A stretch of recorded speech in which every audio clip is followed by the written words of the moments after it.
And they're off for the £55,000 guaranteed Virgin Bet Kingmaker Novices Chase. 2 miles, 12 fences ahead of them. Jonbon, defending his unbeaten record over fences, leads sole rival Calico on the turn into the home straight for the first time. Jonbon in the hands of Aidan Coleman, Harry Skelton aboard Calico as they prepare to rise for the first time. Jonbon comes to the first with a lead of just over a length to Calico, who races towards the inside rail.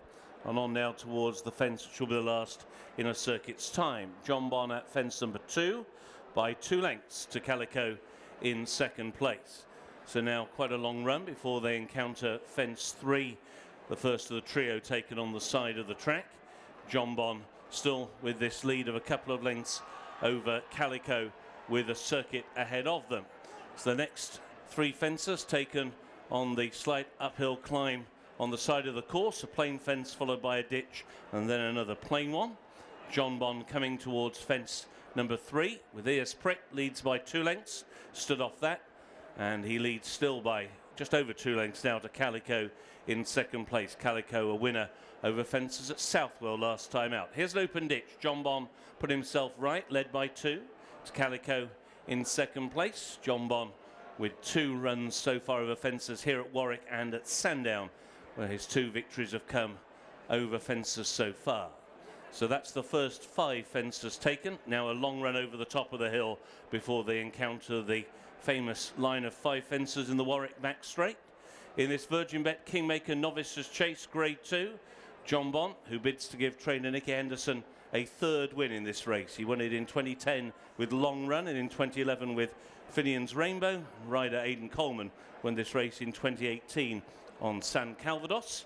Meanwhile, Harry Skelton on Calico won this race on his brother Dan's trained All Mankind in 2021. So racing now towards the turn which takes them into the back straight, and Jonbon still leads the way. He's held a 2-length advantage almost from the tape being released.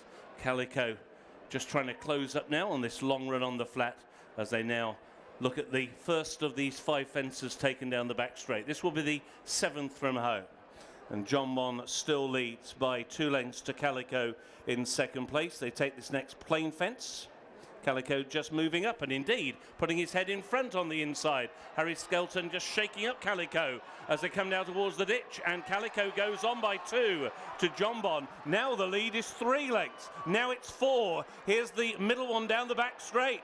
And he really has set alight Calico here, and Jonbon has got a race on his hooves. He's got 4 lengths to find. Going towards the 4th from home. Calico winged that one. Still leads by 3 to Jonbon, sent in chase by Aidan Coleman. Final one down the back. Calico got it wrong. Got right into the bottom of that fence, and he's allowed Jonbon now to move up to within a length once again around the outside. So they're making the turn in. Jonbon now comes through once again to take the lead. Calico tries to hang tough to his inside. Race on as they come into the home straight. Down towards the 2nd run home. It is Jonbon on the left. On the right is Calico. And they rise at the 2nd run home. Jonbon by only a length and a half. Calico gamely trying to rally against the inside rail. Coming down towards the 12th and final fence in the Kingmaker. Jonbon is at it. He leads by 2 to Calico in second. Now a furlong on the flat, and Aidan Coleman and Jonbon now begin to assert. They're going clear by 3 lengths. He's had a real scare today, but in the end, he shows his class to win, and he's now 3 out of 3 over fences. Jonbon takes the Kingmaker. Calico second.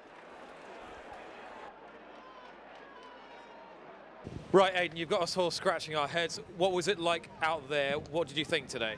Well, it's a prep run. We knew we had plenty to work on. Schooled him the other morning. He schooled very well, but very fresh. I think that was Thursday. Jumped super again there, didn't he?